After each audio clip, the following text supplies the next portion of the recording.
Suatu hari, cucu saya yang kaya datang mengunjungi saya. Ia tersenyum dan berkata, "Nek, saya mengirimkan 10 juta rupiah setiap bulan untuk Nek. Apakah itu membantu?" Saya menatapnya dan menjawab dengan lembut, "Nak, saya selalu harus memilih antara membeli obat atau membeli makanan." Wajahnya tiba-tiba memucat, seolah-olah ia telah melihat sesuatu yang mengejutkan. Keesokan harinya, kebenaran terungkap. Tangan saya yang tua gemetar saat menghitung obat di botol saya untuk ketiga kalinya hari itu. Hanya tersisa 7 pil. Hanya 7 pil untuk membantu saya bernapas dan tidur tanpa dada saya terasa sakit. Di labelnya tertulis, "Ulangi resep ini sebelum tanggal 15 Maret. Tetapi sekarang sudah tanggal 20 Maret. Saya menatap tanggal itu lama sekali, seolah-olah mata saya bisa mengubah masa lalu. Saya berusia 67 tahun. Tidak pernah dalam hidup saya berpikir bahwa saya harus memilih antara membeli obat jantung atau membeli nasi untuk dimakan.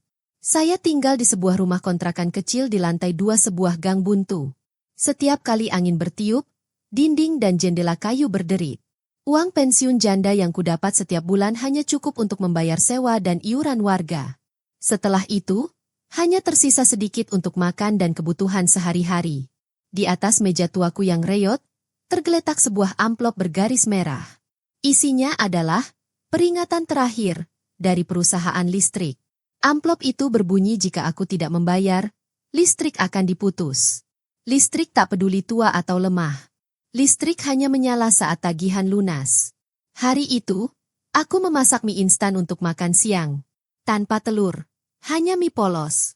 Selama 3 hari aku hanya makan tempe goreng iris tipis. Tehku sudah dingin ketika tiba-tiba terdengar ketukan di pintu. Suaranya membuatku terlonjak dan hampir menumpahkan cangkirku. Aku mengintip melalui lubang itu dan melihat sosok yang sangat kukenal. Jantungku berdebar kencang, bukan karena sakit, melainkan karena gembira. Itu Banyu, cucuku. Usianya 28 tahun, berpakaian rapi dalam setelan jas, dan aroma parfum mahal tercium. Penampilannya sama seperti saat kecil dulu, berlari pulang dengan lutut lecet dan senyum ompong. Aku membuka pintu dengan cepat.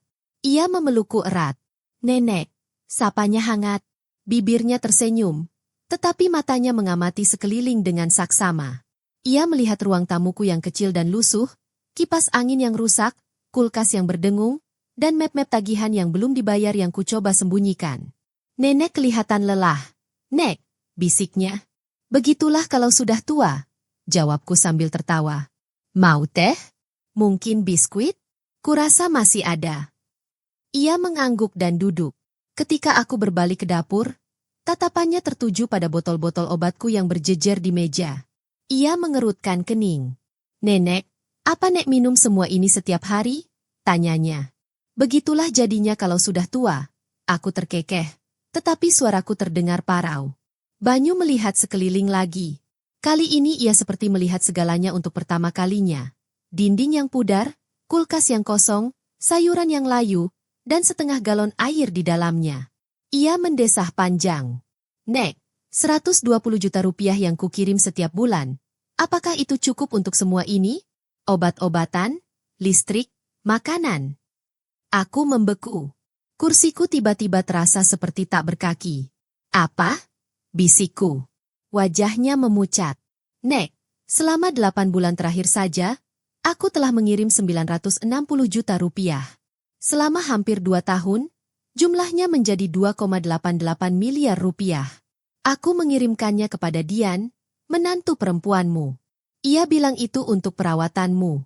Ia bilang kau akan merasa lebih bahagia jika uang itu datang melalui dia, agar kau tidak merasa diabaikan. Ia bahkan mengirimiku laporan, foto belanjaan, obat-obatan, dan struk belanja." Aku tersentak. "Nak, aku tidak pernah menerima 1 koin pun," bisikku. Keheningan memenuhi ruangan. Saya teringat istri putra kedua saya, Dian. Ia sering datang dengan senyum sopan, membawa roti atau teh celup murah, dan selalu berkata, "Semuanya sekarang mahal sekali, Bu. Sabar ya." Ia pernah berkata kepada Banyu bahwa saya terlalu gengsi untuk menerima uang secara langsung. Ia berbohong, mengatakan saya hidup enak, membeli selimut baru, dan makan makanan sehat. Tetapi kenyataannya berbeda. Selama 2 tahun saya menabung pil, makan kerupuk tawar dengan bubur encer, dan mengenakan jaket di dalam ruangan untuk menghemat listrik. Bahu Banyu bergetar. Ia menangis dalam pelukannya. "Nek," katanya, "kukira aku sudah mengurus Nek. Aku percaya Dian. Dia menipuku. Dia bahkan mengirim foto belanjaan dan obat-obatan. Kupikir semuanya baik-baik saja. Aku memandangi botol-botol obatku. Aku teringat malam-malam yang kuhabiskan menatap langit-langit, takut listrik prabayar akan padam. Aku teringat suara merdu Dian di telepon yang berkata, 'Nek, jangan khawatir. Aku sudah mengurus semuanya.' Tapi itu tidak benar. 'Nak,' bisikku, 'aku sering harus memilih antara makanan dan obat-obatan. Aku melewatkan pemeriksaan karena tidak mampu membayar ongkos ojek. Aku hampir mati listrik.' Banyu memegang wajahnya dan menggelengkan kepalanya. 'Nek, aku turut berduka cita. Aku akan memastikan mulai sekarang Nek mendapatkan setiap rupiahnya. Dan Dian harus bertanggung jawab atas ini.' Ia mengangkat teleponnya, jari-jarinya bergerak cepat. Wajahnya tak lagi tampak seperti anak kecil yang sedih, melainkan seperti seseorang yang siap memperjuangkan kebenaran. 'Kita akan mendapatkan semua detail rekening, semua pesan, semuanya. Kita akan mengungkapnya,' katanya tegas. Aku menatap bayanganku di jendela yang gelap. Aku melihat seorang perempuan tua dengan pipi keriput dan mata lelah. Namun di mata itu, aku juga melihat secercah api kecil yang telah kembali menyala. Selama 2 tahun, Dian mengira ia telah membodohiku. Ia mengira aku lemah. Namun ia salah. Keesokan paginya, Banyu kembali dengan sebuah map tebal. Ia meletakkannya di meja dapurku. 'Nenek, aku sudah menelepon bank sejak subuh. Aku meminta laporan bank, salinan pesan, semuanya,' katanya. Aku mengeluarkan semua kertas lamaku, rekening listrik, struk obat, nota belanja, dan buku tabunganku yang hanya berisi sedikit uang. Kami meletakkan semuanya di atas meja. Itu tampak seperti peta kehidupanku yang keras selama 2 tahun terakhir. Banyu membuka map itu. Di dalamnya terdapat lembar-lembar rekening, percakapan tercetak, dan foto-foto yang familiar. 'Mari kita mulai dengan uangnya,' katanya dengan nada serius. Setiap bulan pada tanggal 5, saya mentransfer 120 juta rupiah ke rekening ini bernama Sari Care. Tapi lihat, ternyata atas nama Dian Sasmara. Hati saya mencelos. Dengan uang ini, Nek bisa saja punya kulkas penuh, bayar listrik selamanya, dan tidak perlu khawatir soal obat-obatan. Tapi lihat kemana perginya. Dia menunjukkan kertas-kertas itu kepadaku. Sebagian uang masuk ke kartu kredit, sebagian lagi untuk perhiasan, tas desainer, dan perawatan spa. Sebagian lagi masuk ke rekening tabungan rahasia yang dibuat Dian. Sebagian lagi masuk ke rekening sepupunya. Saya merasa marah dan malu. Saya pikir keluarga saya telah menelantarkan saya. Tapi kenyataannya, saya telah ditipu. Banyu menunjukkan ponselnya kepadaku. 'Lihat, Nek. Ini pesan-pesan palsu yang dia kirim kepadaku.' Saat Lebaran, Dian menulis, 'Alhamdulillah, Nenek bisa membeli barang baru berkat bantuanmu.' Beliau sangat senang, hanya saja terlalu malu untuk mengungkapkannya. Tapi saat Lebaran, aku makan tahu dan tempe polos. Aku salat dengan mukena bekas yang sudah kujahit berkali-kali.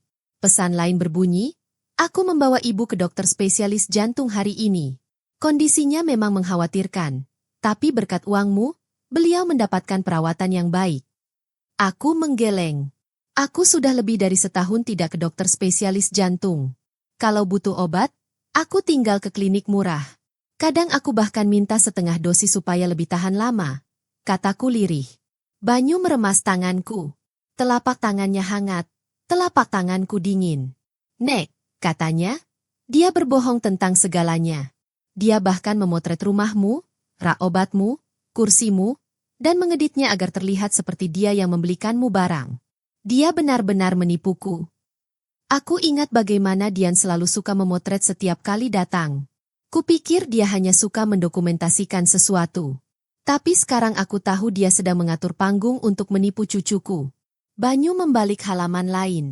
"Lihat ini," katanya. Renovasi kamar mandinya, Puluhan juta rupiah. Dia bilang itu untuk memudahkanmu menggunakan kamar mandi kalau menginap. Tapi kau belum pernah menginap di rumahnya, kan? Aku menggeleng pelan. Dia menarik napas dalam-dalam. Lalu mengeluarkan selembar kertas. Kertas itu berkop surat sederhana di atasnya. Itu adalah surel dari 3 tahun yang lalu, 6 bulan sebelum aku mulai membantu. Surel itu berbunyi, kirimkan uang secara teratur dari alamat Dian kepada seseorang bernama Markus Chen, koordinator layanan keluarga. Kita sudah membahas kondisi para lansia. M tampaknya semakin menarik diri. Dia mungkin tidak akan menyadari perbedaan dalam pengelolaan dana. J sibuk bekerja dan sepenuhnya mempercayaiku. Kita bisa mulai sesuai rencana. Tolong beritahu aku dokumen apa saja yang dibutuhkan. Kulit tengkukku merinding. Aku berbisik, siapa Markus Chen? Nama palsu, kata Banyu dingin. Alamat email itu dibuat Dian sendiri. Dia pura-pura ada konsultan yang membantunya mengurus nenek. Tapi sebenarnya, itu semua palsu. Lalu Banyu menunjukkan tangkapan layarnya. Dian bahkan membuat situs web layanan palsu. Dia mengisinya dengan profil palsu, testimoni palsu, dan foto stok. Semuanya tampak begitu nyata dan meyakinkan. Perutku terasa mual. Dia sudah mempersiapkan semua ini begitu lama. Bahkan sebelum aku benar-benar membutuhkan bantuan. Kakek bilang ayah tidak tahu tentang rekening tabungan baru itu. Tanyaku, suaraku bergetar. Banyu mengangguk. Ya.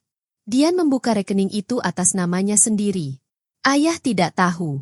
Uangku sering masuk ke rekening itu, dan ayah sepenuhnya mempercayainya. Dia pikir semua urusan keluarga ditangani olehku. Dia terdiam sejenak, lalu menambahkan dengan lembut, aku juga percaya padanya. Aku merasa bersalah. Kakek tidak perlu malu, kataku, menatapnya. Kakek juga ditipu, sama sepertiku. Dia mengangguk perlahan, lalu menunjukkan serangkaian pesan lagi kepadaku. Kali ini kata-katanya bahkan lebih kejam. Tadi malam aku menelepon nenek, katanya. Aku sudah menunjukkan beberapa bukti padanya. Kau tahu apa jawabannya? Dia bilang, kakek suka mengarang cerita. Dia menelan ludah. Dian bilang Mbah sering lupa dan bingung soal uang. Dia bahkan menyarankan mungkin sudah waktunya untuk menempatkannya di panti Wureda dengan layanan penuh. Darahku membeku. Bahkan ketika dia terpojok, Dian sudah menyiapkan alasan. Dia membuatnya tampak seperti nenek pikun. Dia selalu bilang aku pelupa, gumamku. Memperbaiki kesalahan kecil agar aku terlihat tua dan bingung. Banyu menatapku lama. Matanya penuh kesedihan dan amarah. Dia meremehkan kami, katanya. Tapi dia membuat satu kesalahan. Dia meninggalkan semua bukti. Catatan, foto, pesan. Dia pikir itu akan meyakinkan orang lain, tapi sekarang itu akan menjatuhkannya. Angin sore berhembus melalui jendela, mengguncang tirai tipis. Di atas meja ada 7 pil yang menungguku. Tapi untuk pertama kalinya setelah sekian lama, aku merasakan sesuatu di dalam dadaku terbuka. Bukan karena saya sudah sembuh, tapi karena saya merasa kembali memiliki harapan. Apa langkah kita selanjutnya? Tanyaku. Kita kumpulkan semuanya, jawab Banyu. Setiap kebohongan, setiap rupiah yang dia ambil. Saya sudah meminta B untuk mengirimkan laporan bank resmi. Saya akan mengambil catatan panggilan dan pesan dari klinik. Kita akan membuat kronologi semuanya. Setelah itu, dia harus berhadapan dengan hukum. Matanya tajam. Keluarganya ada di belakangnya. Saya mengangguk. Saya juga akan mencari berkas-berkas lama. Struk pembayaran, struk obat, apapun yang bisa kita temukan. Banyu berdiri dan merapikan map-mapnya. Saya akan kembali nanti sore. Kita akan mulai membereskan. Saat itu, ponselnya bergetar. Dia melihat layar, alisnya berkerut, lalu menunjukkan pesan itu kepadaku. Pesan itu dari Dian. Bunyinya, Bu Sari menelepon pagi ini. Dia khawatir tentang uang yang hilang. Saya khawatir kondisinya semakin memburuk. Mungkin dukungan penuh dibutuhkan. Napas saya tercekat. Bahkan sekarang, bahkan ketika ia tahu kami mulai mengungkap kebenaran, Dian masih berusaha mengendalikan ceritanya. Banyu mengunci ponselnya dan menatapku. Cukup, katanya tegas. Kita tidak lagi tersesat dalam kabutnya. Kali ini kita menyalakan lampu. Pintu tertutup pelan di belakangnya. Aku kembali menatap kertas-kertas di atas meja. Di antara deretan angka dan kata-kata manis yang sebenarnya palsu, aku melihat jalan menuju keadilan. Jalan itu tidak akan cepat. Mungkin panjang dan berliku. Tapi jalan itu jelas. Dan aku siap menjalaninya. Tepat pukul 14, terdengar ketukan di pintu. Pelan, beri Rama. Seperti biasa, aku mengintip melalui lubang intip. Itu Dian. Riasannya rapi, rambutnya bergelombang, dan membawa sebuket bunga. Plastik pembungkusnya masih berderak. Di balik pintu kamar tidur, Banyu bersembunyi dengan perekam teleponnya menyala. Ia berbisik kepadaku, "Kakek, biarkan percakapan mengalir. Jangan terpancing." Aku mengangguk.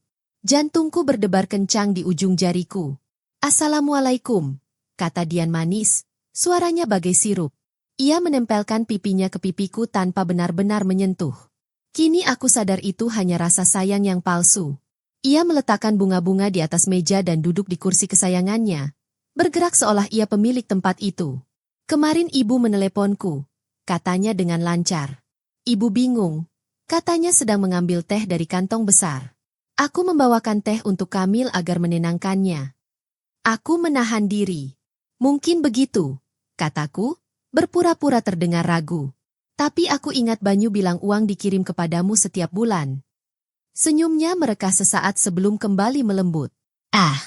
Banyu anak baik, tapi sangat sibuk. Terkadang rasa bersalahnya membuatnya berpikir ia telah berbuat lebih banyak daripada yang sebenarnya. Ibu menatapku dengan iba. "Ibu tidak perlu khawatir." Aku mengangguk, ikut bermain. "Kalau begitu, ayo kita telepon Banyu sekarang, untuk memperjelasnya."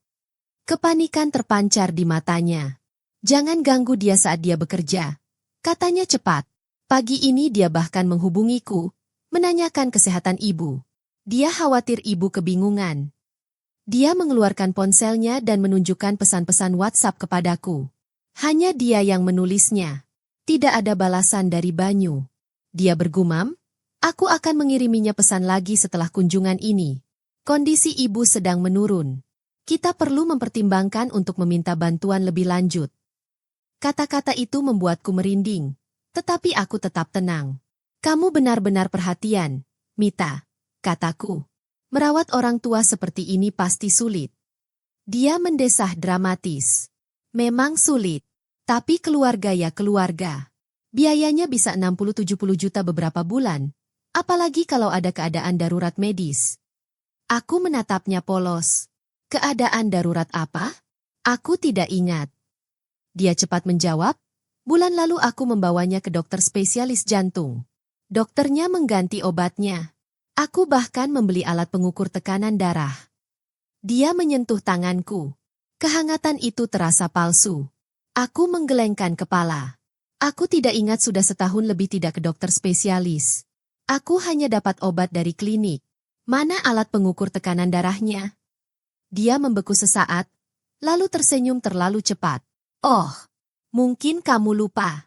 Makanya aku menulis semuanya di ponselku. Yang penting kamu tidak perlu khawatir soal uang." Aku berterima kasih padanya. Tapi kalau itu uang Banyu, aku tidak mau membebaninya. Ia mengomel pelan, "Usaha Banyu tidak selalu stabil. Kalau bantuannya berkurang, kita harus punya rencana cadangan. Mungkin panti jompo yang bagus." Aku menelan ludah. Ia menanam kebohongan lain, bahwa dukungan cucuku lemah, sementara ia kuat. "Ibu benar-benar memikirkan segalanya," kataku, pura-pura mengaguminya. Matanya berbinar-binar kemenangan palsu. "Ya, kami merenovasi kamar mandi demi keamanan, membeli vitamin, susu, buah. Aku bahkan membawa teh hari ini." Ia mengetuk kotak teh dengan bangga. Aku memandangi bunga-bunga itu dan membayangkan bagaimana ia nanti akan memotret. Ia tersenyum di sampingku, bunga dan teh sebagai bukti kepeduliannya. "Kalau begitu, Mita," kataku manis, "boleh aku tulis? Nama dokter, obat-obatan, apa saja yang ibu beli, agar aku tidak lupa." Rasa gugup kembali menyergap. "Detailnya tidak penting, Bu. Aku bahkan sudah bicara dengan notaris, kalau butuh bantuan hukum. Tidak sekarang, tentu saja. Tapi kita harus realistis. Di dalam kamar, bayangan Banyu bergerak. Ia menggenggam ponselnya erat-erat. Kau benar, kataku tenang. Tapi aku khawatir kalau aku lupa segalanya. Siapa yang akan memastikan uang itu benar-benar digunakan untukku? Tentu saja aku, jawabnya cepat. Aku sudah mengorbankan begitu banyak waktu, tenaga, dan uang. Tanpa aku, siapa yang tahu apa yang akan terjadi padamu? Ia memandang sekeliling kamar yang lusuh itu, cat yang pudar, kipas angin yang berisik, kulkas yang rusak, dan masih tidak menyadari bagaimana semua itu membuktikan kebohongannya. Terima kasih, Mita, kataku lembut. Kau pahlawanku. Senyumnya melebar. Itulah gunanya keluarga. Ia berdiri, merapikan rambutnya, dan dengan pura-pura kasihan berkata, aku harus pergi sekarang. Aku akan memberitahu Banyu tentang kondisimu. Tolong jangan pikirkan uang lagi. Memikirkan angka hanya membuatmu bingung. Aku mengangguk patuh. Aku akan minum tehnya. Ketika pintu tertutup dan langkahnya menuruni tangga, ruangan itu terbuka. Banyu keluar, wajahnya setegang tali busur. Nenek, kau dengar semuanya? Aku mengangguk. Setiap kata terekam, katanya sambil mengangkat ponselnya. Janji-janji palsu, kebohongan dokter, rencana panti jompo, semuanya. Dia bukan sekadar pencuri. Dia pemburu. Aku duduk, anehnya tenang. Aku sudah terbiasa dengan kebohongannya. Tapi kepercayaan dirinya sendiri akan menghancurkannya. Sehari setelah kunjungan itu, Banyu kembali dengan sebuah map coklat tebal. Wajahnya tampak lelah, tetapi matanya bersinar penuh tekad. Ia meletakkan map itu di meja dapur seolah-olah itu adalah bukti untuk pengadilan. Apa yang kami temukan lebih buruk daripada sekadar uang yang hilang, katanya pelan. Aku menarik kursi, hati berat tetapi penasaran. Aku menyewa detektif swasta, lanjutnya. Namanya Tirta Awirawan. Dia biasanya menangani penipuan keuangan. Banyu membuka map itu. Di dalamnya terdapat kertas-kertas, laporan bank, tangkapan layar, rekaman panggilan telepon, dan surat-surat dengan logo agensi palsu. Dia menjelaskan, kami melacak semua uang dan semua kebohongannya. Semua yang dia gunakan untuk membangun cerita palsunya ada di sini. Dia mengeluarkan sebuah email cetak. Di bagian atasnya, judulnya tertulis. Awal yang hebat bahkan lebih awal dari dugaanku. Dia memberitahu saya, email ini sudah berumur 3 tahun. Lalu dia menambahkan, 6 bulan kemudian, saya mulai memindahkan 120 juta setiap bulan. Dia menunjuk pengirim dan penerima. Email itu ditulis oleh Sasmara dan dikirimkan kepada Markus Chen, koordinator layanan keluarga. Banyu membacanya dengan lantang. Kami telah membicarakan kondisi wanita tua itu. Dia semakin kesepian dan mungkin tidak menyadari bagaimana uang itu digunakan. Dia sangat sibuk dan percaya padaku. Kita bisa mulai sesuai rencana. Dokumen apa yang kita butuhkan? Ketika saya mendengar itu, bulu kuduk saya berdiri. 3 tahun yang lalu, saya masih sehat. Itu berarti rencana itu dibuat bahkan sebelum saya membutuhkan bantuan. Siapa Markus Chen? Tanya saya dengan suara gemetar. Itu orang sungguhan, ya? Banyu menggeleng. Bukan. Itu nama palsu. Akun email itu dibuat Dian sendiri. Dia menulis untuk dirinya sendiri, berpura-pura itu pekerja sungguhan. Dia menunjukkan tangkapan layarnya kepadaku. Ada juga perusahaan palsu bernama Family Care Center. Situs webnya murahan, logonya rapi, cerita-cerita bahagia palsu, dan foto-foto stok orang tua yang tersenyum. Bagi orang yang tidak tahu, itu tampak sangat nyata. Aku menatap foto-foto itu. Semuanya tampak begitu meyakinkan. Banyu menjelaskan, semua laporan yang kau terima sebelumnya, berisi jadwal dokter, daftar belanja, dan rencana kunjungan, itu semua dibuat oleh Dian. Itu palsu. Dia membalik halaman dan menunjukkan catatan bank. Uang yang kukirim untuk perawatanku langsung masuk ke rekening pribadi Dian. Setelah menunggu beberapa hari, dia menggunakan uang itu untuk membayar tagihan kartu kredit mewahnya, belanja perhiasan, perawatan kecantikan, dan cicilan mobil. Sisanya dia simpan di rekening lain tanpa sepengetahuan ayahku. Aku menelan ludah. Foto-foto yang dia tunjukkan sebagai bahan makanan untuk nenek, sebenarnya adalah makanan untuk rumahnya sendiri. Dia memotret beras, susu, dan vitamin seolah-olah dia yang membawanya kepadaku. Tapi barang-barang itu tidak pernah sampai di rumahku. Banyu menarik berkas lain. Dan bagian ini membuatku muak, katanya. Bagian itu menunjukkan percakapan Dian yang memotong pembicaraan teman dan keluarga Mbah. Ingat Bu Sarinem, tetangga seberanggang? Yang mengundang kita ke acara kumpul-kumpul? Tanya Banyu. Aku mengangguk. Banyu menunjuk sebuah obrolan. Tahun lalu, Bu Sarinem mengirim undangan ulang tahun cucunya. Dian menjawab melalui telepon, berpura-pura menjadi anggota keluarga. Ia menulis, Mbah jadi cemas kalau ada orang. Tolong jangan undang dia. Itu lebih baik untuk semua orang. Hatiku sakit. Pantas saja dia tidak pernah mengetuk pintuku lagi, bisikku. Dan Tari juga, tambah Banyu. Ia menunjukkan halaman lain kepadaku. Tari, sepupuku di Semarang, telah mengirimiku paket lebaran melalui kurir. Paket itu dikembalikan. Catatan itu mengatakan alamatnya tidak ada. Dalam pesan, Dian berbohong lagi. Ia memberitahu Tari bahwa aku telah pindah dan aku menolak paket karena aku bingung. Tari berhenti mengirim barang karena ia pikir ia membuatku lelah. Aku memegang kardiganku erat-erat, berusaha untuk tidak gemetar. Aku selalu berpikir duniaku menyempit karena aku semakin tua. Tapi ternyata tidak. Itu karena Dian telah memutus hubungan yang menghubungkanku dengan orang-orang. Lalu Banyu menunjukkan surat berlogo sebuah klinik. Ini dari klinik Dokter Kirana Kinasih, katanya. 6 bulan yang lalu, klinik lain mengaku sebagai dokter utamaku. Mereka meminta agar semua panggilan medis hanya melalui Dian. Dian berkata, Mbah pelupa dan mengganggu klinik dengan panggilan telepon. Aku ingat menunggu panggilan telepon yang tak kunjung datang. Kupikir mungkin aku salah ingat.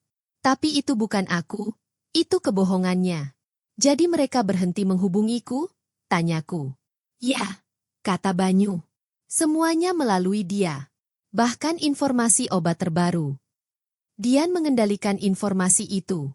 Dia membuatku semakin bergantung padanya. Lalu Banyu menunjukkan berkas terakhir. Itu dari Dinas Sosial. Judulnya adalah Laporan Keprihatinan Lansia. Bunyinya. Subjek tampak kurang gizi dan bingung. Menolak bantuan. Marah ketika dibantu. Diperlukan intervensi segera. Laporan itu ditandatangani oleh petugas Bayu Anggara. Namun, pemeriksaan hanya dilakukan melalui telepon dengan pihak keluarga. Dan nomor kontak keluarga itu milik Dian. Dian mengatakan semuanya baik-baik saja dan bahkan menunjukkan foto palsu sebagai bukti. Maka kasusnya ditutup. Saya membayangkan rumah kecil saya, kulkas saya yang retak, gang sempit saya, dilaporkan sebagai bukti kebingungan saya.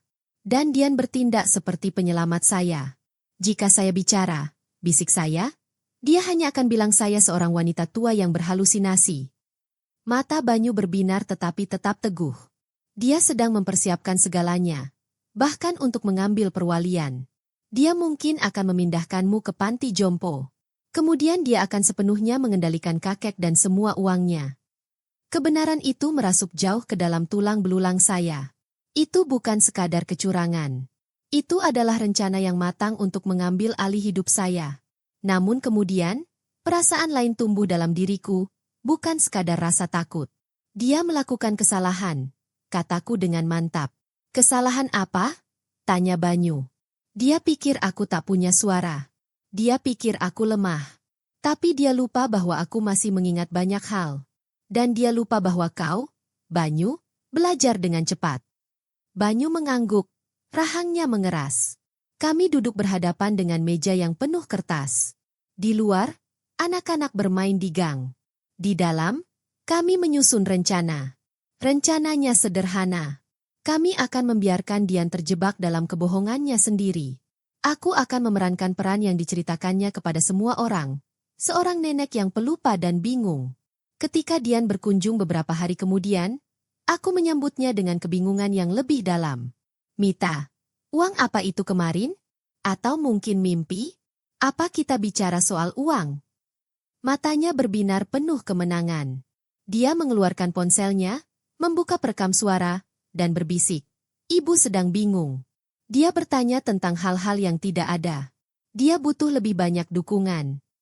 Dia menatapku dengan senyum lembut yang dibuat-buat. 10 menit kemudian, saya mengulangi pertanyaan yang sama. Berpura-pura lupa. Dia segera merekam lagi. Ibu mengulang-ulang ucapannya hari ini. Demensianya makin parah.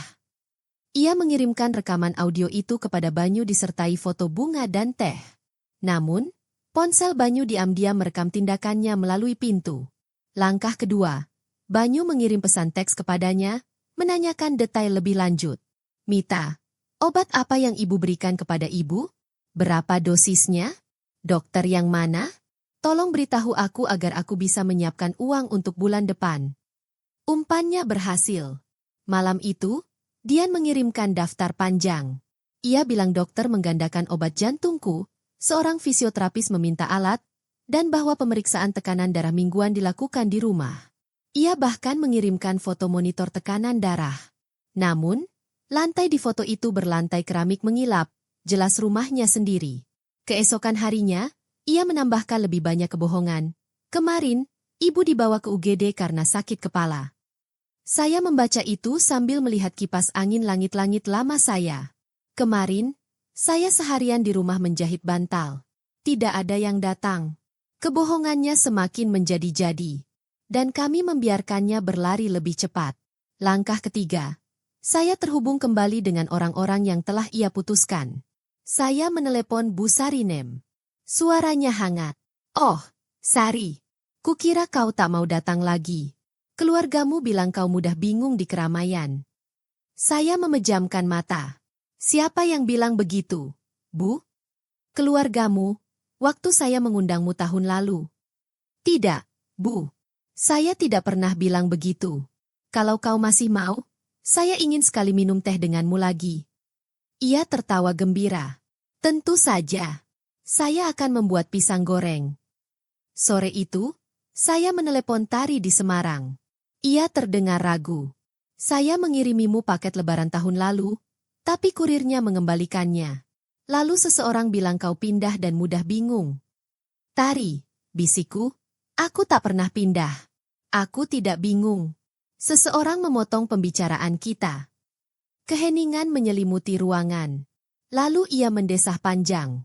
Saya akan berkunjung akhir pekan ini. Saya akan membawakan keju Gouda kesukaanmu. Saya tersenyum. Senyum tulus kali ini. Setiap malam, aku dan Banyu duduk di meja yang sama. Dulu meja itu untuk cangkir teh. Sekarang meja itu seperti meja perang. Kami menggambar garis waktu. Kapan uang dipindahkan? Kapan dia bilang membawaku ke dokter? Kapan dia menunjukkan foto-foto belanja? Di sampingnya, kami menulis kebenaran. Aku di rumah. Tidak ada kunjungan dokter. Tidak ada struk belanja apotek. Kami menggantung semuanya seperti jemuran, jelas agar semua orang bisa melihatnya. Dian menjadi lebih percaya diri, mengirimkan lebih banyak kebohongan. Foto-foto kamar mandi baru yang berkilau yang katanya ia bangun untukku. Kabar kepada keluarga besar bahwa kesehatanku memburuk, meminta doa, bahkan menerima sumbangan untuk vitamin. Tapi kami menyimpan semua itu dengan sabar. Kebohongannya terikat menjadi simpul. Dan simpul-simpul itu akan menjadi tali yang menjebaknya. Terkadang aku masih merasa sedih. Menyadari bahwa 2 tahun hidupku telah dicuri oleh laporan palsu dan kebohongan. Tapi kesedihan itu tidak lagi membekukanku. Itu berubah menjadi kekuatan. Kekuatan untuk mengumpulkan bukti. Kekuatan untuk berhubungan kembali dengan orang-orang terkasih. Kekuatan untuk mengambil kembali ceritaku. Suatu sore, ketika ia datang berkunjung lagi, ia mulai bercerita panjang lebar tentang panti jompo terbaik yang katanya sudah ia periksa. Aku menatapnya lama lalu berkata lirih. Kalau aku harus ke panti asuhan, siapa yang akan memastikan uang Banyu benar-benar digunakan untukku? Saat itu, wajahnya menegang, seperti benang yang tersangkut di paku. Lalu ia tertawa kecil dan berkata, "Tentu saja, Bu. Aku akan mengurusnya." Ia tak tahu bahwa kata-kata itu bagaikan batu kecil yang membantu kami membangun tembok besar yang kami butuhkan. Malam itu, Banyu menunjuk catatan-catatan yang telah kami kumpulkan. Kami sudah punya bukti kebohongan medis, belanja palsu, renovasi rumah atas namamu, isolasi sosial, bahkan rencana untuk mendorong perwalian. Tinggal satu hal lagi, mengumpulkan semua bukti di satu ruangan dengan catatan resmi. Aku mengangguk. Aku sudah bisa membayangkan ruangan itu. Meja besar, kursi-kursi yang tak berderit, dan sinar matahari menyinari kaca. Aku akan datang, kataku. Kali ini suaraku bukan lagi suara perempuan yang ketakutan, melainkan suara seseorang yang telah berdamai dengan amarahnya. Selama ini, Dian mengira dialah yang menulis ceritanya. Dia tidak tahu kami sudah menulis bab selanjutnya. Di minggu ketiga, semuanya terjadi persis seperti yang kami rencanakan di atas kertas. Aku bertingkah seperti nenek yang pelupa. Banyu meminta detail yang sangat spesifik, dan Dian menjadi terlalu percaya diri. Dia mengada-ada sampai-sampai dia lupa awal dan akhirnya. Dia mulai lebih sering meneleponku. Suaranya lembut, seolah sedang menggendong bayi. Ibu, jangan terlalu khawatir soal tagihan. Itu hanya akan membingungkan ibu. Setelah setiap panggilan, dia mengirim pesan suara kepada Banyu. Hari ini, ibu mengulang-ulang cerita. Aku khawatir demensianya semakin parah. Banyu menyimpan semuanya di folder kami. Tanggal, waktu, durasi. Kemudian Dian mulai mengambil langkah lebih besar. Ia mengirim pesan kepada Banyu, mengatakan bahwa ia merasa sangat terbebani. Ia menulis, "Saya sudah memeriksa 2 panti Ureda dengan layanan perawatan ingatan. Semuanya bersih, dengan taman dan aktivitas setiap hari. Saya juga sempat berkonsultasi singkat dengan pengacara tentang perwalian jika kondisi ibu memburuk." Di akhir pesan, ia bahkan menambahkan emoji tangan berdoa. Saya bisa membayangkan wajahnya yang tenang dan percaya diri saat mengetik itu, seolah-olah semuanya benar-benar untuk kebaikan saya. Pada kunjungan berikutnya, ia bahkan membawa brosur tebal. Ada foto-foto orang tua yang tersenyum, ruang makan yang terang, dan jadwal olahraga. Saya tidak ingin ibu salah paham, katanya lembut. Ini hanya tindakan pencegahan. Sulit bagi saya, tetapi kenyataan harus dihadapi. Saya mengangguk, berpura-pura lemah. Air mata menggenang di mata saya. Suara saya bergetar kecil. Jika suatu hari nanti saya harus tinggal di sana, siapa yang akan memastikan uang Banyu benar-benar digunakan untuk saya? Saya terdengar polos. Dia segera menjawab, "Tentu saja." Dia tidak menyadari bahwa setiap kata yang diucapkannya, setiap kali dia mengendalikan diri, adalah batu bata lain yang kami tambahkan untuk membangun tembok pembuktian. Keserakahannya semakin menjadi-jadi. Dia mengirimkan foto mobil baru yang mengkilap, mengatakan bahwa dia membutuhkan kendaraan yang aman untuk menjemput dan mengantar saya. Dia juga menunjukkan foto-foto renovasi rumahnya, rel tangga baru, ubin baru di kamar tamu. Untuk ibu, kalau-kalau dia menginap, jelasnya. Tapi saya belum pernah diundang untuk menginap. Bahkan untuk makan malam pun tidak. Dia bahkan mengirim pesan panjang kepada keluarga besarnya. Kesehatan Ibu Sari sedang menurun. Kami berusaha sebaik mungkin, tetapi bebannya sangat berat, mental dan finansial. Mohon doakan kami. Beberapa anggota keluarga mengirimkan sumbangan kecil. Dia mengucapkan terima kasih dengan manis, tetapi kami tahu dia diam-diam terus menambahkan uang ke rekeningnya sendiri. Di akhir minggu ketiga, meja dapur saya tampak seperti pusat kendali. Di sisi kiri terdapat catatan rekening bank, jejak-jejak berwarna-warni dari dana yang rusak, pembayaran barang-barang mewah.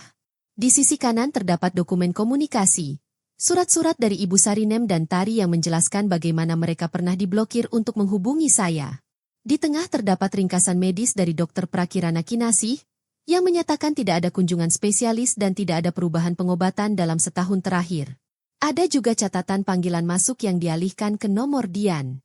Kami bahkan menyimpan situs web perawatan keluarga yang dipalsukannya, sebelum ia sempat menghapusnya. Di atasnya terdapat salinan laporan dinas sosial yang ditandatangani oleh Bayu Anggara. Jelas bahwa Dian sudah bersiap untuk melabeli saya sebagai tidak kompeten. Semua cerita yang ia bangun ada di sini, kata Banyu, sambil menunjuk tumpukan itu. Upaya keuangan, medis, sosial, dan bahkan hukum untuk perwalian. Dan sebagian besar bukti berasal dari tangannya sendiri. Kalau begitu kita butuh ruang bersih. kataku, mengingat kata-katanya sendiri. 1 pertemuan, 1 meja, 1 rekaman. Kantor saya, jawab Banyu. Jumat ini, ruang rapat utama dilengkapi alat perekam suara dan video. Kita akan bilang sedang membahas tahap akhir perawatan ibu. Beliau akan datang lebih awal dari waktu yang ditentukan. Ia menuliskan waktu di selembar kertas. Saya juga meminta Tirta A untuk berada di gedung, untuk berjaga-jaga. Kita tidak ingin drama. Kita ingin kejelasan. Malam sebelum rapat, saya duduk sendirian di ruang tamu, memegang kertas-kertas yang menceritakan kisah 2 tahun terakhir saya. Ada tagihan listrik bergaris merah, struk pembelian obat murah dari klinik, dan buku tabungan tipis. Dulu, kertas-kertas ini hanya terasa seperti beban. Namun kini, bersama dengan uang yang dikumpulkan Banyu, kertas-kertas itu berubah menjadi bahasa baru. Bahasa yang lebih lantang daripada air mata, lebih jelas daripada janji. Bahasa tanggal, angka, nama, dan tanda tangan. Saya menatap bayangan saya di jendela yang gelap. Saya bukan lagi perempuan yang hidup dalam rasa malu. Bukan lagi seseorang yang menutup telinga ketika orang berkata, "Terima saja." Sesuatu dalam diriku telah tumbuh kembali, keinginan untuk mengurus diriku sendiri. Dian tidak hanya mengambil uang. Ia mencoba merampas identitasku. Ia ingin menjadikan aku catatan kaki dalam laporannya. Tapi besok, aku akan berdiri sebagai kalimat utama. Keesokan paginya, udara terasa lebih ringan. Aku mengenakan kebaya krem sederhana yang telah kusetrika malam sebelumnya. Aku menyisir rambut peraku dengan rapi. Banyu datang menjemputku dengan mobil kantornya. Kami tak banyak bicara. Map coklat itu menunggu dengan tenang di dashboard, seperti tamu yang tak bersuara. Dalam perjalanan, aku memikirkan 7 pil yang kini harus kuminum. Banyu telah menebus resepku, bukan hanya dengan uang, tetapi karena ia memperjuangkan hakku untuk hidup layak. Gedung kantornya berdiri tegak dan berkilau, kacanya memantulkan awan. Resepsionis menyambut kami dengan sopan dan mengantar kami ke lantai atas. Ruang pertemuan utama memiliki meja kayu panjang, kursi empuk, dan alat perekam kecil di tengahnya. Lampu hijau kecil menyala. Banyu menguji sistemnya. Semuanya sudah siap, katanya. Ia menoleh padaku. Nenek, apapun yang terjadi, kita tetap tenang. Kita di sini bukan untuk bertengkar. Kita di sini untuk bercermin. Aku mengangguk. Tanganku dingin, tetapi suaraku tenang. Aku terlalu lama bercermin. Kini saatnya ia melihat dirinya di cermin yang sama. Tepat pukul 9, ponsel Banyu berdering. Sebuah pesan dari Dian.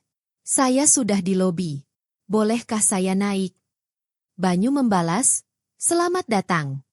Kami duduk bersebelahan. Peta sudah siap. Kamera menyala. Pintu hampir terbuka. Di balik pintu itu berdiri perempuan yang telah menulis 2 tahun dalam hidupku. Ia hendak melangkah ke ruangan tempat ia akan membaca ulang tulisan tangannya sendiri, dan kali ini ia tak bisa menghapus sepatah kata pun. Dian tiba 15 menit lebih awal. Aku mengamatinya dari balik kaca. Ia merapikan rambut dan riasannya seolah-olah akan memenangkan hadiah. Banyu menyambutnya dengan wajah datar dan mengundangnya ke ruang rapat. Di tengah meja, lampu hijau kecil berkedip pelan. Dian, terima kasih sudah datang, kata Banyu formal. Saya juga mengajak Neksari untuk ikut, karena setiap keputusan menyangkut dirinya. Wajah Dian langsung memucat saat melihat saya. Senyumnya sempat mereka sesaat, tapi segera ia perbaiki. Oh, Bu, apa kabar?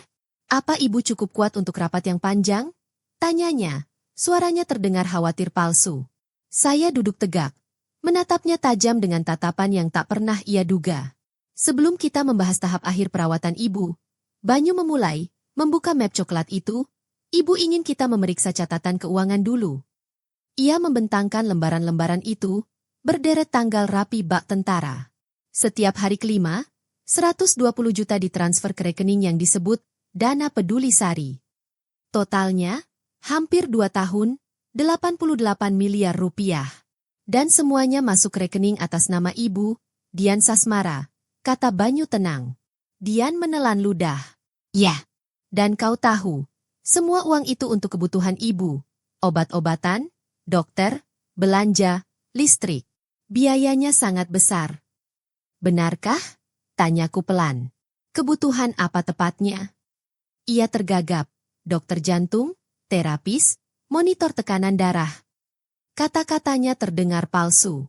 Banyu menggeser berkas lain di atas meja. Ini ringkasan dari klinik Dokter Kirana Kinasih. Tidak ada kunjungan spesialis selama setahun. Tidak ada perubahan pengobatan. Tidak ada rujukan. Dan semua panggilan medis dialihkan atas permintaanmu.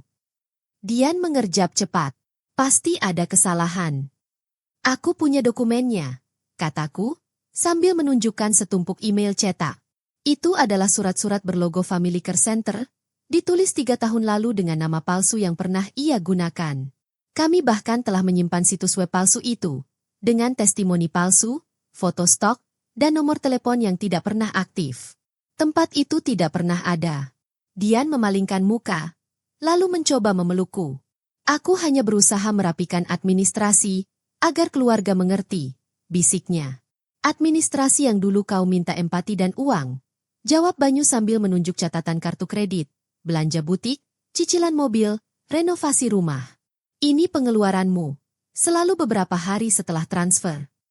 Aku merenovasi supaya ibu aman untuk menginap. Jawabnya cepat.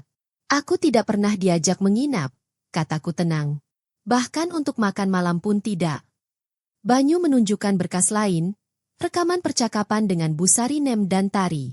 Ini bukti kau melarang orang bertemu nenek. Undangan ulang tahun dibatalkan. Paket lebaran dikembalikan. Kau bilang ibu bingung dan belum siap. Tapi itu tidak benar. Dian mendesah kasar. Aku melindungi ibu dari keramaian. Dia mudah cemas. Melindungi atau mengisolasi? Tanyaku lembut. Kau membuatku sendirian. Kau ingin ceritaku hanya terdengar dari suaramu. Aku mendekatkan diri. Suaraku rendah, tapi tajam. Selama 2 tahun, aku harus memilih antara obat dan makanan. Tangan saya menjadi sangat kering. Bukan hanya karena saya sudah tua, tetapi karena udara di kamar saya yang kecil terasa panas dan pengap. Terkadang listrik padam, dan lampu pun mati. Saat saya duduk di kamar itu, Paramita mengirimi saya foto-foto belanjaan dan struk pembelian obat.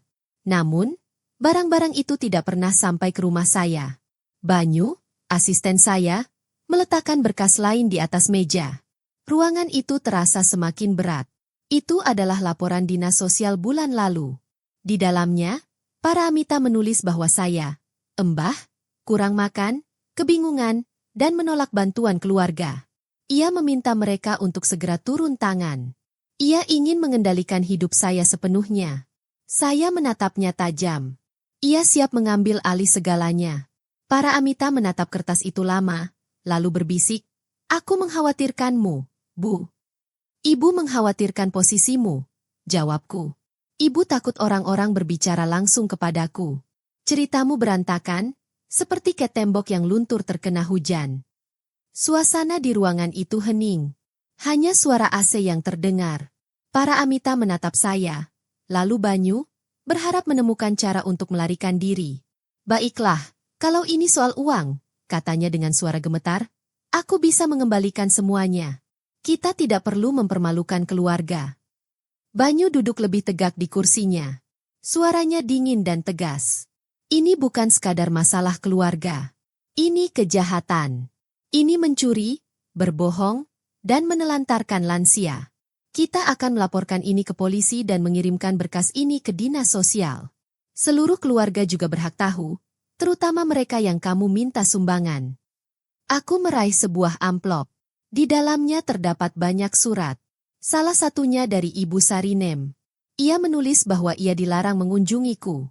Satu lagi adalah pesan dari Tari. Ada juga surat dari Ketua RT, yang ditolak ketika datang menjengukku karena Paramita. Kubentangkan semua surat di atas meja. "Mereka akan datang akhir pekan ini," kataku. "Mereka ingin melihatku dengan mata kepala mereka sendiri dan mengetahui kebenarannya." Aku tidak bingung. Aku bisa duduk tegak dan berbicara dengan jelas. Paramita menatap kertas-kertas itu seperti seseorang yang sedang melihat peta tanpa arah. Air mata menggenang di matanya. Tapi yang kulihat di matanya bukanlah penyesalan, melainkan ketakutan. Kau tak bisa membuktikan bahwa aku bermaksud jahat, bisiknya. Aku hanya mencoba mengatur segalanya. Kau mengatur segalanya dengan mencuri, jawabku. Kau memisahkanku dari orang lain. Kau mematikan telepon klinik. Kau menulis laporan yang mencoreng nama baikku. Kau tak hanya mengambil uang. Kau juga mengambil 2 tahun hidupku. Paramitha menundukkan kepala. Bahunya bergetar. Aku bisa mencicil. Kumohon, pintanya. Kau akan menghadapi prosesnya, kata Banyu. Ia meletakkan berkas lain di atas meja. Kami sudah menyiapkan saksi dan bukti. Percakapan ini juga sedang direkam. Aku menatap Paramitha. Hatiku ingin mengasihaninya, tetapi aku menahannya. Kami tak meminta apapun darimu, kataku lembut namun tegas. Kami hanya memberitahumu apa yang akan terjadi. Dan yang terpenting, kau akan tahu siapa yang telah kau remehkan. Matanya terbelalak, lalu ia menundukkan kepala lagi. Air mata mengalir di pipinya, bukan karena penyesalan, melainkan karena ketakutan. Sari, maafkan aku, katanya. Aku bisa mengembalikan uangnya. Beri aku waktu. Mari kita akhiri ini dengan tenang. Jangan mempermalukan keluarga dan anak-anak. Yang memalukan bukanlah tuntutan keadilan kita, jawabku datar. Yang memalukan adalah apa yang kau lakukan. Banyu menggeser berkas terakhir. Hari ini kami juga akan melaporkan penggelapan dan penelantaran ke polisi. Kami juga akan pergi ke dinas sosial. Mereka meminta kami untuk membawa bukti yang lengkap. Kami juga akan menghubungi klinik Dr. Kirana untuk menghapus namamu dari rekam medis ibu. Akses akan kembali padanya. Paramitha menelan ludah. Kalau aku mengembalikan semuanya, aku akan menjual mobilku. Ini bukan tentang menambal kebocoran, potongku. Ini tentang 2 tahun hidupku yang kau ubah menjadi sandiwara. Uang bisa dikembalikan. Tapi waktu, harga diri, dan hubungan, kau harus mempertanggungjawabkannya. Dia menatapku, lalu Banyu. Kau juga salah, Nit, katanya putus asa. Kau percaya padaku. Kenapa semua amarah ini tertuju padaku? Banyu tetap tenang. Aku menebus kesalahanku dengan kebenaran. Kesalahanmu harus dihadapi. Ruangan itu hening. Jendela memperlihatkan langit yang bergerak. Akan ada pertemuan keluarga, kataku. Keluarga yang sama yang kau minta uang. Mereka akan duduk di satu meja. Mereka akan mendengar rekaman suaramu, melihat transfer bank, dan membaca surat-suratnya. Mereka akan tahu siapa yang memutuskan hubungan di antara kita. Aku takut, bisik Paramitha. Kau baru takut sekarang? Tanyaku. Aku takut setiap malam ketika listrik padam. Aku hampir mati. Aku takut ketika aku meraih obat dan mendapati botolnya kosong. Kau tidak datang, kecuali untuk mengambil foto dan mengirim cerita palsu. Banyu menutup map itu. Lampu hijau alat perekam masih menyala. Pertemuan ini sudah selesai, katanya. Kita lanjutkan dengan polisi dan pengacara. Saya mengangguk. Saya merasa anehnya tenang. Bukan kemenangan, tapi damai. Tidak ada lagi pertanyaan tentang apakah saya terlalu sombong. Tidak ada lagi keraguan. Di lantai bawah, kami bertemu Bang Hizkia Tambah, seorang pengacara. Ia tampak tegar dan tenang. Berkas Anda rapi, katanya. Kita akan mulai dengan laporan polisi. Bawalah bukti bahwa komunikasi medis diblokir. Itu akan membantu. Kami menunjukkan saksi-saksi, Bu Sarinem, Tari, dan Ketua RT. Dia mengangguk. Bagus. Kami juga punya tangkapan layar situs dan akun palsu. Kami akan menggabungkan ini menjadi satu cerita hukum. Kemudian ponsel Banyu bergetar. Itu adalah obrolan grup keluarga besar. Sebuah pesan dari Paramitha, bapak-bapak dan ibu-ibu, kondisi Mbah semakin memburuk. Saya sudah berusaha sebaik mungkin. Percayalah. Beberapa anggota keluarga membalas dengan simpati. Namun Banyu segera mengetik, silakan datang ke rumah Mbah hari Minggu jam 3. Akan ada penjelasan lengkap dengan bukti. Dalam perjalanan pulang, kami melewati sebuah pasar. Saya meminta izin untuk berhenti. Di sebuah warung kecil, saya membeli roti lapis dan beberapa buah. Selama 2 tahun, saya menghitung koin satu persatu. Kali ini, Banyu tersenyum dan membayar. Ini bukan sedekah, katanya. Ini mengembalikan apa yang menjadi hak Anda. Saya menatap roti di pangkuan saya. Hidup terkadang diukur dari hal-hal kecil. Pil, sepotong roti, sebuah pelukan. Selama 2 tahun, hal-hal kecil itu menjadi bukti perjuanganku. Mulai hari ini, semua itu akan menjadi tanda bahwa aku kembali menjadi diriku sendiri. Saat aku pulang, gang itu terasa berbeda. Mungkin karena matahari terbenam, atau mungkin karena dadaku terasa lebih ringan. Aku duduk di kursiku, bukan dengan rasa kalah, melainkan dengan kekuatan. Ini rumahku, hidupku, bisikku. Minggu itu, rumahku yang sunyi terasa penuh. Kursi-kursi plastik dipinjam dari tetangga. Termos air panas teronggok di sudut. Bu Sarinem membawakan pisang goreng. Tari membawakan gudeg dari Semarang. Keluarga lama juga datang, orang-orang yang tak kutemui karena kebohongan para Amita. Banyu memasang monitor dan pengeras suara kecil agar semua orang bisa mendengar. Aku berdiri dengan kebaya krem sederhana. Suaraku awalnya bergetar, lalu menjadi lebih kuat. Terima kasih sudah datang, kataku. Aku ingin mengembalikan kisahku ke tangan kita. Rekaman itu diputar. Suara para Amita terdengar jelas. Tentang uang, para dokter, panti jompo. Lalu Banyu menunjukkan transfer bank, tagihan kartu kredit butik, cicilan mobil, renovasi rumah. Lalu datanglah surat-surat dari Sarinem dan Tari, undangan yang ditolak, dan bingkisan lebaran yang dikembalikan. Keheningan memenuhi ruangan. Tari memegang dadanya. Ya Tuhan, Nia, bisiknya. Aku percaya padanya. Maafkan aku. Jangan minta maaf, kataku. Kita semua tertipu. Sarinem menyeka matanya. Aku sudah mengirim undangan 2 kali. Katanya kau cemas. Tapi aku hanya ingin minum teh bersamamu. Aku memegang tangannya. Sekarang kita bisa minum teh setiap minggu. Sebagian rekaman kembali diputar. Semua orang mendengarkan. Kemarahan memuncak di ruangan itu. Tapi aku tetap tegar. Aku mengangkat tangan untuk menenangkan semua orang. Kita di sini bukan untuk berkelahi atau berteriak, kataku lembut. Kita harus tetap tenang. Setelah percakapan singkat, aku berbicara lagi. Kalian semua pasti tahu yang sebenarnya. Laporan dari Dinas Sosial mengatakan bahwa saya bingung dan menolak bantuan. Tapi itu tidak benar. Laporan itu ditulis oleh seseorang yang menutup pintu dan menghalangi kalian semua untuk menghubungi saya. Tiba-tiba, bel pintu berbunyi. Seorang pria berbaju bersih berdiri di pintu, memegang sebuah map tipis. Permisi, Ibu Sari. Nama saya Bayu dari Dinas Sosial. Maaf saya datang tanpa membuat janji. Pak Hiskia bilang ada pertemuan keluarga hari ini. Saya ingin memeriksa laporannya lagi. Kami mempersilakannya masuk. Bayu duduk, membuka mapnya, dan menatap kami masing-masing. Saya sedang memeriksa laporan bulan lalu. Di situ tertulis bahwa semua komunikasi tentang ibu harus melalui satu anggota keluarga saja. Itu tidak baik. Ibu, tolong ceritakan langsung apa yang terjadi. Saya menjelaskan dengan jelas.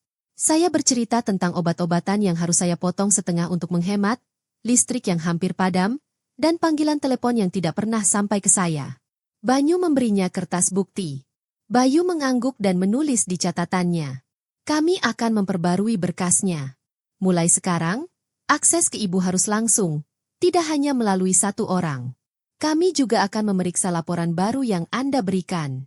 Saya sungguh-sungguh minta maaf atas masalah sebelumnya. Ini pelajaran bagi kita tidak boleh mempercayai dokumen tanpa mengunjungi orang yang sebenarnya. Setelah Bayu pergi, telepon saya berdering. Itu dari klinik. Seorang perawat berbicara dengan ramah.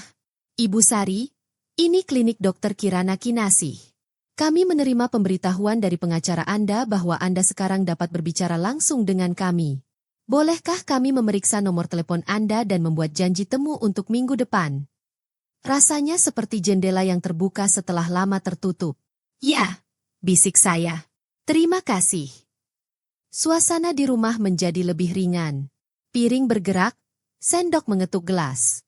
Terdengar tawa kecil, tidak keras, tetapi seperti menjahit kain yang robek. Seorang sepupu berjalan maju dan memberikan sejumlah uang di tangan saya. Untuk membeli buah, katanya. Saya menggelengkan kepala, menutupi tangannya dengan tangan saya. Simpan saja. Kehadiran Anda sudah cukup. Jika Anda ingin membantu, datanglah lagi minggu depan. Bawalah cerita. Anak-anak berlarian, tertawa saat mereka bermain di antara orang dewasa. Aku teringat 2 tahun terakhir ketika aku sering menatap kosong keluar jendela di malam hari, bertanya-tanya apakah langkah kaki di tangga akan berhenti di depan pintuku. Hari ini, langkah kaki itu berhenti, dan mereka masuk ke dalam. Rasanya aku menemukan kota kecilku lagi, ganggang, pos jaga, warung-warung makan, dan alamat-alamat di kepalaku yang telah memudar, kini bersinar kembali. Ketika malam tiba, keluarga itu berpamitan satu persatu. Tari memelukku erat. Besok aku pulang, katanya. Tapi minggu depan, aku akan kembali. Biar aku yang masak. Aku tertawa. Baiklah, asal kau mengizinkanku mencuci piring. Ketika rumah kembali sunyi, hanya kulkas yang berdengung, Banyu duduk di hadapanku. Kami tak banyak bicara. Dia menatap meja yang kini kosong dari dokumen. Folder itu telah diambil dengan rapi oleh Bang Hiskia, untuk menambahkan lampiran. Embah, kata Banyu lirih. Aku tak bisa mengembalikan 2 tahun yang telah kita lalui. Tapi aku akan memastikan hari esok takkan pernah terenggut lagi darimu. Kupandang wajahnya, wajah yang dulunya bocah kecil dengan lutut lecet, kini tegap dengan garis-garis tanggung jawab. Kurasa sesuatu yang hangat mengisi ruang di bawah tulang rusukku. Malam datang perlahan dari musola kecil di ujung gang. Adzan berkumandang pelan, menenangkanku. Kuletakkan wadah gudeg di kulkas, menyimpan beberapa pisang goreng untuk sarapan, dan menempelkan catatan di pintu. Selasa, periksa klinik. Kulihat tulisan tanganku, tegas, tak goyang. Lalu kumatikan lampu ruang tamu, menyisakan satu lampu kecil di dekat jendela. Untuk pertama kalinya setelah sekian lama, kegelapan tak lagi menakutkan. Kegelapan hanyalah tempat untuk beristirahat. Karena esok aku punya cahaya untuk melangkah. 3 hari setelah pertemuan keluarga, aku duduk di ruang tunggu kantor polisi bersama Banyu dan Bang Hiskia. Map coklat kami penuh dengan angka dan tanggal, berpindah tangan. Tirta Awirawan, seorang pria kalem yang membantu kami melacak uang, duduk tak jauh, mengamati jam dinding bak prajurit yang menunggu komando. Prosesnya panjang. Identitas, lini masa, dokumen yang dipindai. Pertanyaan diulang-ulang untuk memastikan tidak ada yang terlewat. Saya menceritakan kembali hal-hal yang telah saya katakan berkali-kali. Listrik hampir padam, obat-obatan yang saya simpan, panggilan telepon yang tak kunjung sampai. Setiap kalimat terasa seperti meletakkan batu-batu kecil di dasar sungai. Perlahan, tetapi memberi tempat untuk melangkah. Petugas itu memeriksa bukti kami. Ini sudah lengkap, katanya singkat. Kami akan mengikuti prosedurnya. Rasa sejuk menjalar dari bahu hingga punggung. Bukan takut, melainkan lega. Di luar, sebelum kami pergi, Bayu sudah menunggu dengan motor kantornya. Kami telah memperbarui berkas ibu, katanya. Nomor kontak langsung ibu sudah tertulis sekarang. Kami juga mencatat upaya isolasi ibu. Jika ada tekanan lagi, laporkan. Keesokan harinya, kami pergi ke klinik Dokter Kirana Kinasih. Ruangan itu berbau obat dan kayu manis. Dokter mendengarkan tanpa memotong pembicaraan saya. Tatapannya tajam namun lembut. Tekanan darah, Bu, katanya sambil memasangkan manset di lengan saya. Angkanya memang tidak sempurna, tetapi tidak semenakutkan sebelumnya. Kami akan memperbaiki rutinitas minum obat Anda. Tidak perlu lagi berhenti dan mulai. Dia menulis resep baru, menambahkan pemeriksaan sederhana yang saya lewatkan. Jangan ragu untuk langsung menghubungi. Ini kartu saya. Nomor kliniknya juga aktif di apotek. Banyu berdiri tegak di samping saya, memastikan resep itu mencantumkan nama saya, bukan nama orang lain. Saya meraih dompet saya, tetapi dia menggelengkan kepala dan memberi saya kartu bank. Kali ini biar saya yang urus. Mulai sekarang, uang saya akan langsung masuk rekening Anda untuk listrik dan tagihan. Sisanya, Anda yang urus. Sore itu, kami pergi ke bank. Staf membantu membuat rekening baru dan mengatur pembayaran otomatis untuk listrik dan air. Setiap tanggal 5 setiap bulan, uang akan masuk dengan uang kertas yang jelas. Di layar bank, muncul tulisan, "Untuk Ibu Sari." Nama itu, yang dulu sepi, kini bersinar kembali di rumah. Amplop tagihan listrik terpampang di meja saya, bukan garis peringatan merah, melainkan pembayaran diterima. Tangan saya terasa hangat saat meletakkannya di laci. Botol-botol obat yang dulu membuat saya takut kini penuh. Saya tak lagi menghitung pil dengan napas tersengal-sengal. Saya masih berhati-hati, tetapi kehati-hatian saya kini adalah sebuah pilihan, bukan rasa takut. Sore harinya, Bu Sarinem datang membawa kue-kue hangat. Kami duduk di luar, memperhatikan anak-anak bersepeda. Rasanya aneh. "Ya, Bu," katanya sambil tertawa kecil. "Kita memang bertetangga selama ini, tapi seperti dipisahkan oleh dinding tak kasat mata." Saya mengangguk. Dinding itu, perlahan-lahan telah kita robohkan. Tari memanggil dari stasiun. Keretanya tertunda 1 jam. Ia bercanda, "Lebih banyak waktu di sini, lebih banyak pelukan." Kami tertawa. Tawa yang muncul karena tak lagi merasa dikesampingkan. Malam itu, saya menerima pesan dari Dian. "Maaf. Saya takut kehilangan tempat di keluarga. Saya akan mengembalikan uangnya sedikit demi sedikit. Tolong jangan laporkan saya." Saya membacanya perlahan dan mengirimkan tangkapan layar kepada Bang Hiskia. "Jangan dibalas," jawabnya cepat. "Biarkan saja melalui jalur hukum." Saya menutup obrolan dan meletakkan ponsel. Dalam hati, masih ada rasa kasihan. Saya manusia. Tapi rasa kasihan tak lagi mengalahkan keadilan. Maaf bukan berarti membatalkan kebenaran. Malam itu, Banyu datang lagi. Ia memasang meteran listrik prabayar baru yang lebih mudah diperiksa. Jadi saya tidak takut jika kulkas tiba-tiba mati. Ia duduk sejenak. "Saya menyesal, Embah," katanya tiba-tiba. Saya langsung percaya padanya. Saya menatap cucu saya, anak laki-laki yang kini berbicara dengan hati-hati agar tidak menyakiti saya, tetapi juga berbicara dengan jujur. "Embah tidak menghalangi matahari hari ini," kataku. "Itulah yang penting." Beberapa hari kemudian, Ketua RT mengetuk pintu, membawa formulir bantuan lansia. "Nama saya sudah dihapus sebelumnya. Katanya keluarga saya sudah mengurus saya. Ayo kita perbarui ini, Bu," katanya. Saya mengisinya dengan tulisan yang mantap. Suatu malam, ibu-ibu majelis Tealim datang satu persatu, membawa kue, makanan, dan cerita tentang pernikahan di RW. Saya duduk di antara mereka, bukan sebagai orang yang harus ditinggal sendirian, melainkan sebagai bagian dari lingkaran yang sama. Banyu mengatur jadwal harian baru saya. Senin, berbelanja di pasar dengan ojek kesayangan saya. Selasa, klinik. Rabu, istirahat. Kamis, rapat tabungan kelompok. Jumat, mengajar anak-anak mengaji. Irama baru tumbuh, seperti tunas muda yang disiram dengan baik. Saya membetulkan gorden, menambal sarung bantal, mencuci kardigan saya. Di pasar, saya membeli kain murah bermotif bunga. "Untuk kebaya, Bu?" tanya penjualnya. Saya mengangguk, "Untuk dipakai sehari-hari." Suatu sore, saat matahari mulai condong dan azan berkumandang, aku duduk di kursi lamaku, memandangi botol obat yang setengah terpakai. Sebelumnya, 7 pil terasa seperti hitungan mundur. Sekarang, pil yang tersisa hanya menunjukkan bahwa aku mengikuti anjuran dokter. Aku ingat segalanya, bunga plastik, teh tawar, dokumen palsu, pesan terblokir. Aku juga ingat langkah-langkah kecil kita, rekaman, catatan keuangan, surat, pertemuan, pelukan. Apakah semuanya sudah berakhir? Keadilan bukanlah lari cepat. Ia adalah maraton. Tapi aku tak lagi berlari sendirian. Ada Banyu, keluargaku, tetanggaku, para petugas yang mengurus surat-surat dengan baik, dokter yang menatap mataku. Dan yang terpenting, ada suaraku sendiri. Tak lagi berbisik, melainkan jelas.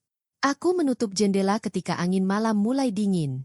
Di ujung gang, suara anak-anak memudar, tergantikan oleh derit kursi di pos jaga. Saya menaruh catatan di samping pot. Besok, pusat kesehatan, Periksa gula darah. Kumatikan lampu ruang tamu, menyisakan satu lampu kuning kecil di atas meja. Tempat tumpukan map yang dulu, kini kosong, karena yang lain mengerjakan tugasnya dengan benar. Sebelum tidur, aku berdiri di depan cermin. Kupandang wajahku. Wajahku tak lagi seperti ujian. Di balik garis-garis usia, kulihat seseorang yang dulu terpinggirkan, kini berdiri kembali di tengah panggungnya sendiri. Jika suatu hari nanti aku bertemu Dian lagi, di ruang mediasi atau pengadilan, aku tak akan menundukkan kepala. Aku akan menatapnya lurus-lurus dan berjalan melewatinya. Karena jalanku kini tak lagi berada di bawah kendalinya. Kumatikan lampu. Kegelapan datang perlahan. Namun dalam kegelapan itu terdengar bunyi jam, napas teratur, dan kebebasan baru. Kebebasan memilih bantal yang nyaman. Kebebasan membuka jendela esok pagi. Kebebasan menghitung obat tanpa rasa takut. Dan di tengah semua itu, satu kalimat menyentuh lembut hatiku. Inilah hidupku, sekarang dan selamanya. Saya menulisnya sendiri.